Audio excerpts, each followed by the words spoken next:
하나님 말씀 신명기 16장 9절에서 12절 말씀을 보겠습니다. 신명기 16장 9절 같이 말씀을 합독하겠습니다.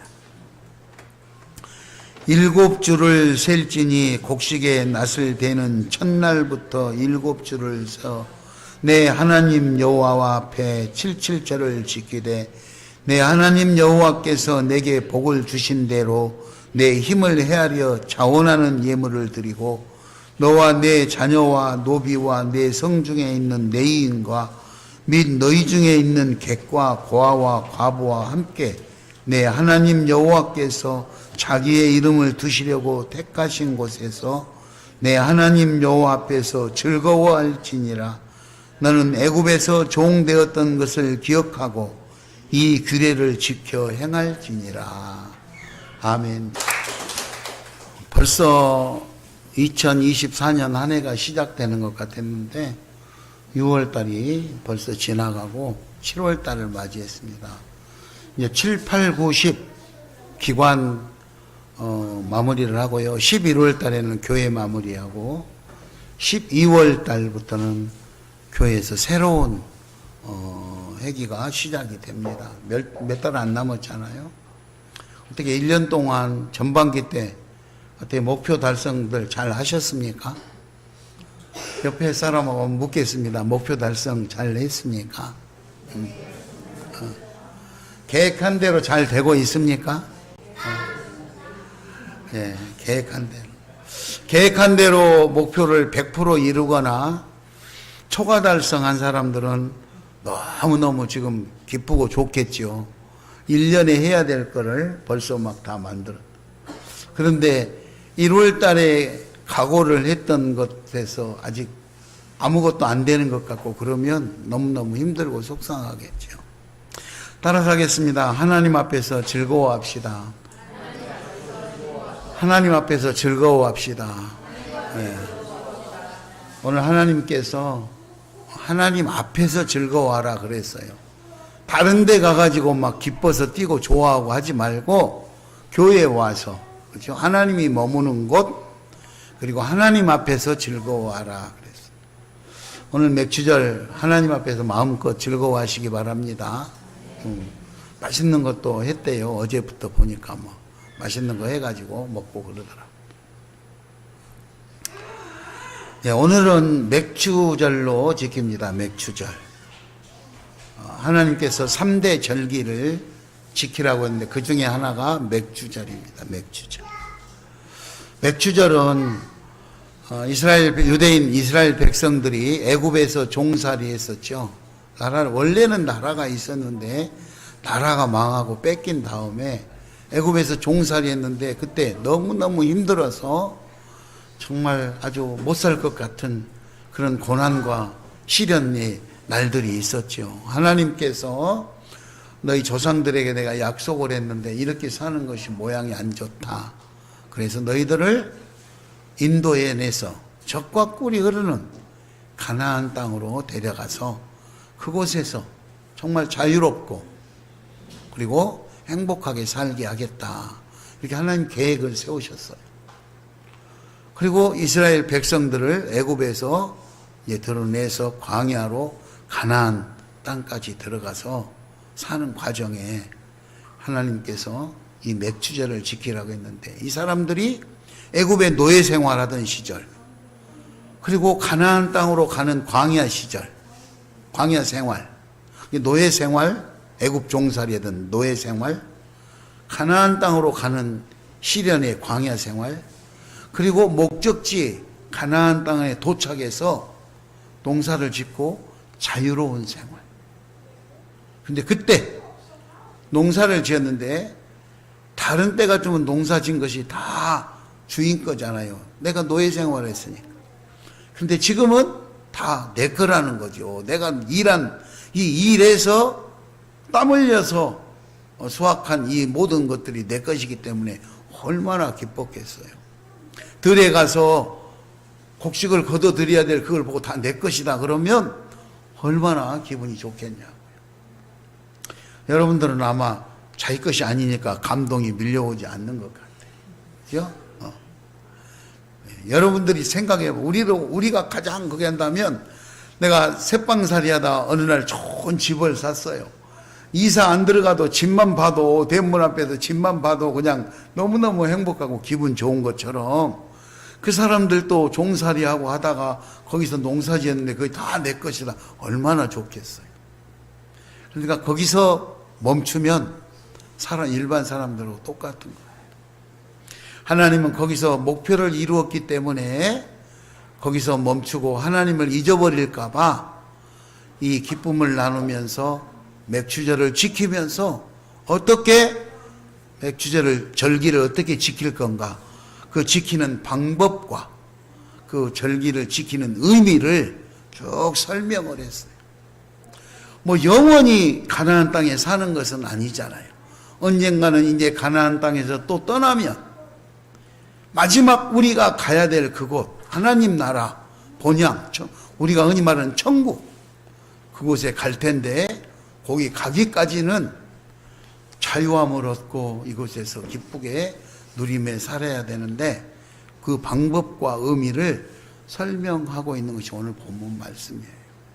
짧게 설명을 하고 우리들이 어떻게 행동을 할 것인가 살펴보고 마치도록 그렇게 하려고 합니다. 첫 번째는 따라서 합니다. 맥추절을 지켜라. 맥추절을 지켜라. 예, 오늘 여기 77절 맥추절이라고 하죠. 그걸 지켜라 그랬어요. 그럼 어떻게 지켜란 말인가? 지켜라고 하는데 지켜야 되는데 어떻게 지켜란가? 10절에 보면 하나님 앞에서 77절을 지키되 하나님이 복을 주신 대로 내 힘을 헤아려서 자원하는 예물을 드려라. 10절에 그렇게 말하고 있어요. 그러니까 이 사람들이 애굽에서 종살이 했을 때 신음소리하고 이렇게 했었는데 출애굽 여정을 이 고난의 시절을 다 견디고 못 살겠다고 불평불만하고 했었지만 결국은 하나님이 주시는 젖과 꿀이 흐르는 가나안 복지 땅에 와서 농사를 짓고 그거를 쏘아가고 이 기쁨을 맛보고 있는데 하나님이 주신 그 기쁨을 내 힘대로, 힘 닿는 대로 각자 다르니까 사람마다 자원하는 예물을 드리면서 하나님께 제사를 드리라고 그렇게 말하고 있어요. 여러분도 내가 살아오면서 인생 여정 전체를 돌아볼 수도 있고 2024년 올해 한 해만 돌아볼 수도 있고 돌아보면 참 지난날 애굽에서 종살이한 노예살이 하던 때와 같이 내가 고단한 내 삶의 여정이 있었을 거예요.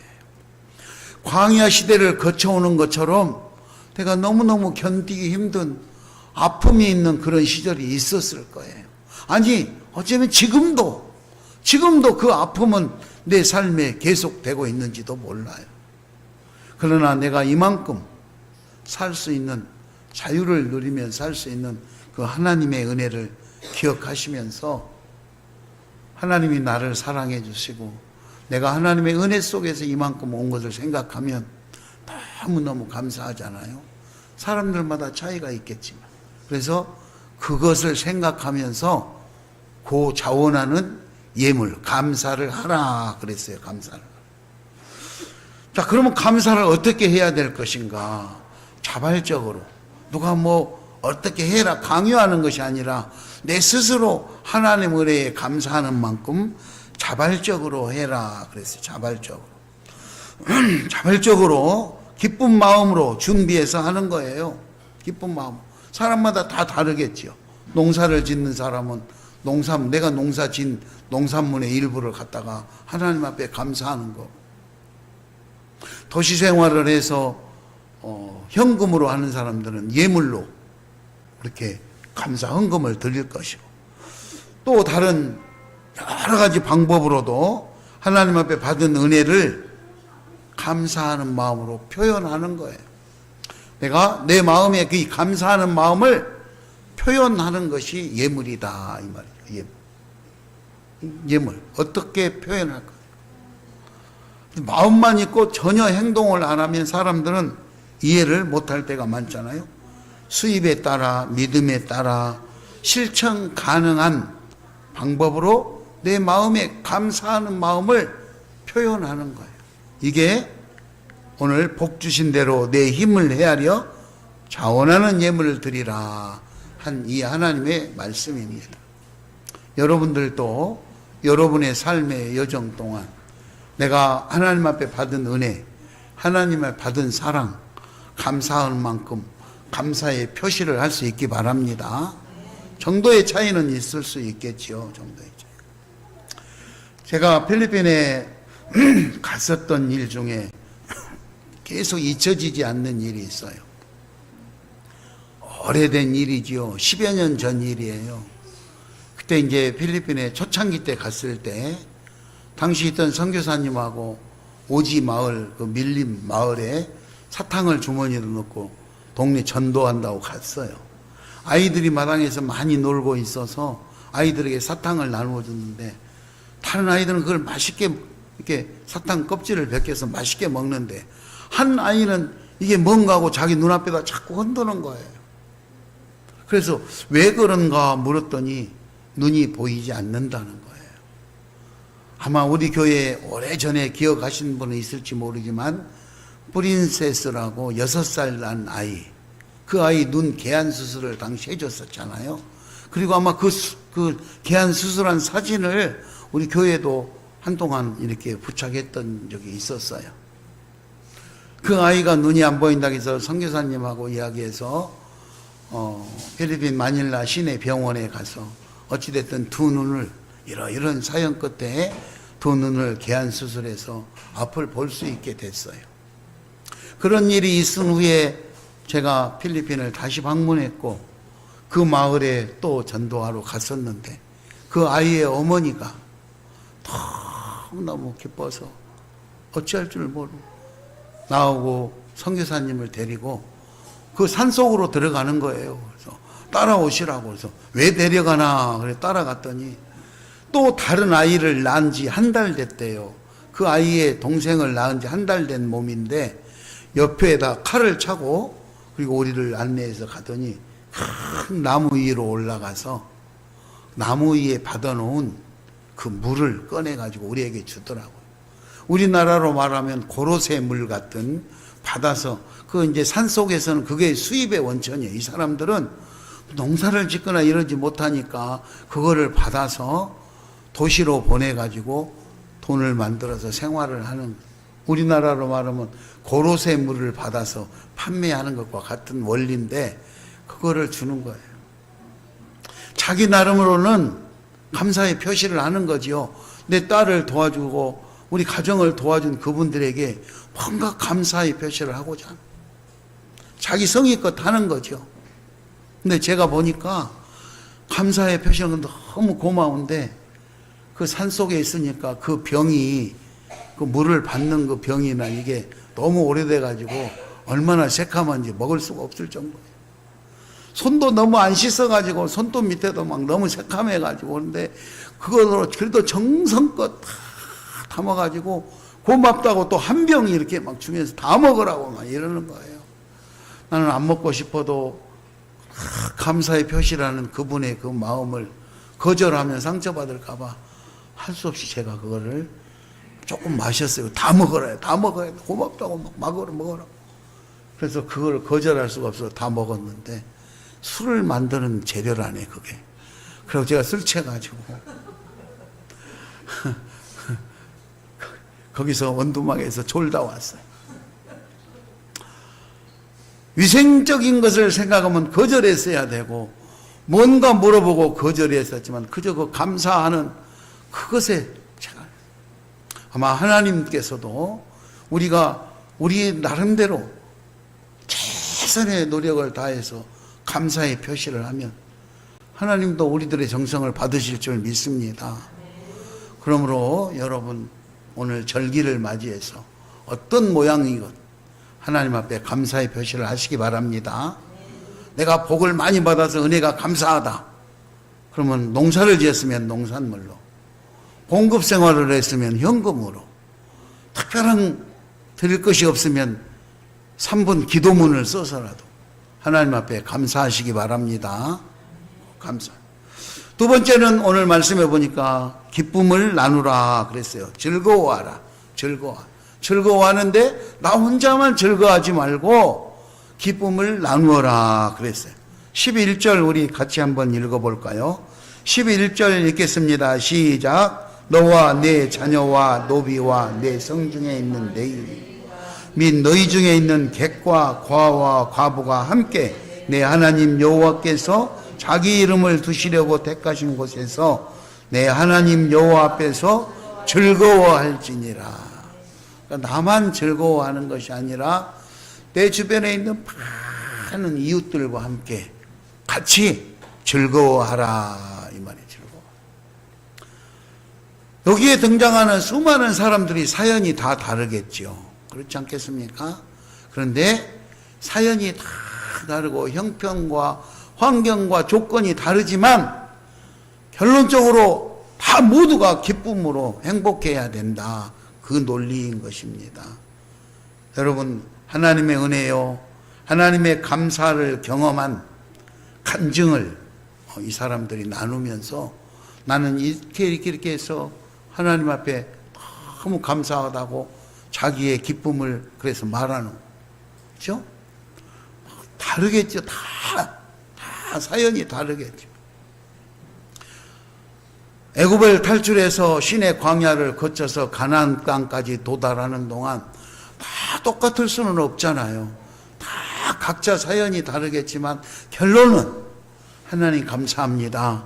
간증하고 고백할 수 있는 그런 삶의 여정이었는데 그 내가 감사하는 조건들을 다 서로 모아서 서로 기쁨을 나눌 수 있기를 바랍니다.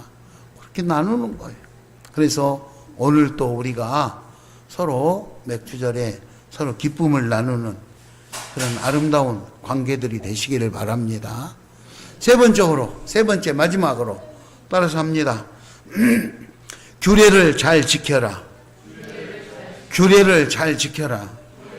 네, 오늘 여기 12절에 보면 너는 애굽에서 종 되었던 것을 기억하고 이 규례를 잘 지켜 행할지니라. 즉 다시 말하면 하나님의 명령대로 잘 따르라 이 말이죠. 하나님께서는 말씀하셨어요. 애굽에서 종살이 했을 때, 노예 생활했을 때를 기억하면서, 즉 다시 말하면 가장 내 인생에 힘들고 어려웠던 시절들을 기억하면서 하나님 앞에 이렇게 하나님의 명령을 잘 지켜 행하라 그랬어. 성경에 보면 하나님께서 애굽에서 종살이 하던 너희들을 독수리 날개처럼 업어서 데려왔다 이렇게 말했거든요. 힘들고 어려운 시절을 내 혼자 겪어오고 내 스스로 건너온 것 같지만 하나님의 인도가 있었다는 것을 인정하시기 바랍니다.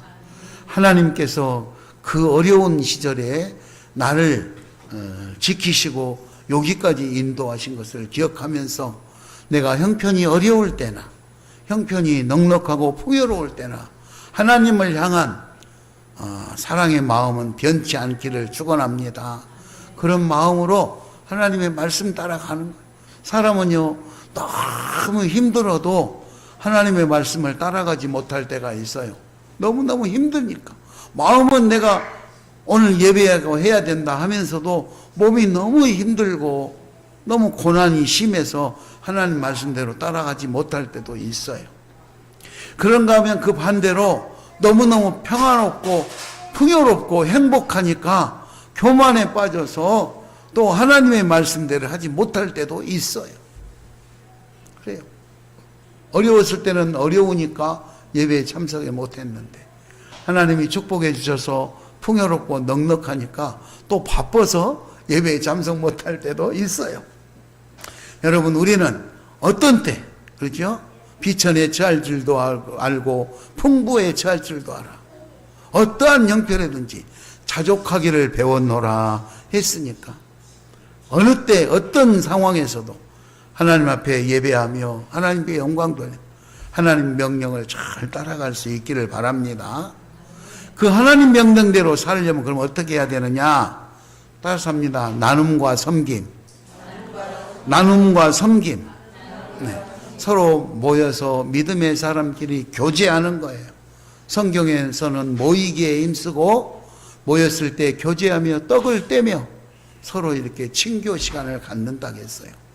뿐만 아니라 이웃 돕기, 봉사활동이라고 하죠. 우리가 쓰는 말로 봉사활동, 이웃 돕기. 교회 내에서, 교회 밖에서, 우리 지역사회에서 가는 곳마다 서로 돕고 이렇게 하는, 오늘 본문 말씀에서도 우리가 나뿐만 아니라 너와 자녀, 노비, 성중에 있는 레이인, 객, 고아, 과부 모든 사람이 함께 즐거워하라. 나눔을 실천하는 그런, 하나님께서 내 이웃을 내 자신과 같이 사랑하라 이렇게 했잖아요. 그래서 그런 말씀들을 실천해 나가는 거예요. 실천해 나가. 오늘도 여러분 잘 실천할 수 있기를 바랍니다. 성경에 보면 이런 감사의 조건들이, 감사가 할 수 없는 상황임에도 불구하고 하나님 앞에 감사하며 살았던 인물들이 많아요. 그 감사한 인물, 감사했던 사람 몇 가지만 예화로 말씀드리고 마치도록 하겠습니다. 첫째는 다니엘서 6장 10절에 보면 다니엘이 감사 기도를 하는 장면이 나와요. 다니엘은 여러분이 잘 아시다시피 나라가 망해서 포로로 잡혀갔던 청년이에요. 환경과 조건이 그렇게 좋지 않았어요. 유혹이 많았어요. 본인은 개인적으로 혼자 호의호식하고 잘 살 수 있는 그런 유혹도 많았어요. 그러나 하나님을 향한 감사의 기도를 늘 했다고 다니엘서 6장 10절에서 이렇게 말해요. 다니엘이 조서에 왕의 도장이 찍힌 것을 알고도 자기 집에 돌아가서 방에 올라가 예루살렘을 향하여 열린 창문 앞에서 전과 같이 하루에 3번 무릎을 꿇고 하나님께 감사 기도를 했다 그랬어요. 기도를 하면은 잡아서 사자굴에 빠뜨리겠다고 하는 그 임금님의 도장이 찍힌 걸 알고도 하나님 앞에 감사 기도를, 창문을 열어놓고 버젓이 멈추지 않았다 그랬어요. 여러분 받은 은혜에 감사할 수 있기 바랍니다. 다윗도 감사했어요. 다윗도 시편 103편에 보면 여호와를 송축하라.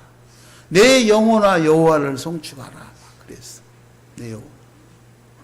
내 속에 있는 것들아 그의 거룩한 이름을 송축하라.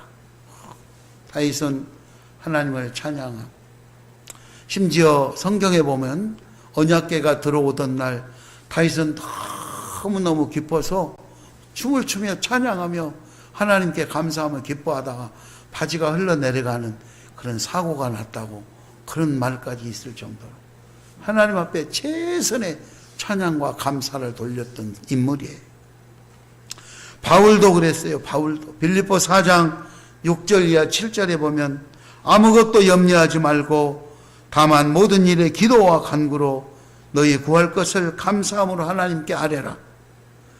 그리하면 모든 지각에 뛰어난 하나님의 평강이 그리스도 예수 안에서 너희의 마음과 생각을 지키실 것이다 그랬습니다. 여러분 어떤 환경과 어떤 처지에 있어도 하나님 앞에 감사하시고 하나님을 의지하시기 바랍니다. 바울은 말씀을 전하다 붙잡혀서 감옥에 갇혔을 때도 감옥에서 하나님 앞에 감사했어요. 찬양했어요. 옥문이 열렸어요. 간수가 죄인들이 도망간 줄 알고 자결하려고 그럴 때 그러지 말라. 우리가 한 사람도 안 나. 그렇게 해서 하나님께 영광을 돌리고 수많은 사람이 하나님을 인정하고 하나님 품으로 돌아오는 그런 멋있는 삶을 살았던 사람이에요. 여러분 우리들의 삶의 여정을 보고 수많은 사람들이 감동받아서 나도 예수 믿어야겠노라고 하나님께로 돌아오는 그런 일이 있어지기를 축원합니다. 그런가 하면 부정적인 사람들도 있었어요. 누가복음 17장 15절 이하 16절에 보면 예수님께서 10명의 나병 환자를 치료합니다. 10명을. 그런데 9은 어디 가버리고 한 사람만 예수님 앞에 찾아와서 감사했다. 하나님께 영광을 돌리며 예수님 앞에 찾아와서 예수님 발 앞에 엎드려서 감사했다 그랬어요. 오늘 이 시대를 살아가면서 하나님의 사랑과 은혜를 입은 우리 모두가 다 감사해야 될 텐데 감사하지 못하는 사람도 있고 그렇게 하나님께 찾아와서 엎드려서 감사하는 사람도 있어요. 놀랍게도 이 사람은 사마리아 사람이다 그랬어요. 세상 사람들이 인정하지 못할 것 같은 사람이 하나님 앞에 감사와 영광을 돌렸던 거예요. 또한 감사의 조건이 있어서만이 아니라 극심한 상황에 놓여 있을 때도 감사한 사람이 있어요. 요나는요, 자기가 잘못했지만 어쨌든 물고기 뱃속에 빠지는 시련과 엄청난 연단을 당했어요. 요나서 2장 9절에 보면 나는 감사하는 목소리로 주께 제사를 드리며 나의 서원을 갚겠나이다. 구원은 여호와께 속하였나이다 하고 하나님 앞에 감사 기도를 하는 장면이 있어요. 사랑하는 우리 시온 가족 여러분, 맥주절을 보내면서 각자의 형편과 처지는 다 다르겠지만 하나님 앞에 감사할 수 있기 바랍니다. 어떤 방법을 통해서도 나의 이 감사하는 마음을 하나님께 표현하여서 하나님께 더 크게 사랑받는 저와 여러분이 될 수 있기를 예수의 이름으로 축원합니다. 이 시간 가슴에 손을 얹고 나는 감사의 조건이 무엇인가? 나는 하나님 앞에 어떻게 감사를 할 것인가? 나는 하나님께 어떻게 감사를 표현할까? 하나님 주신 감사를, 하나님 주신 축복을 기억하면서 이 시간 하나님 앞에 감사하는 기도 드리겠습니다.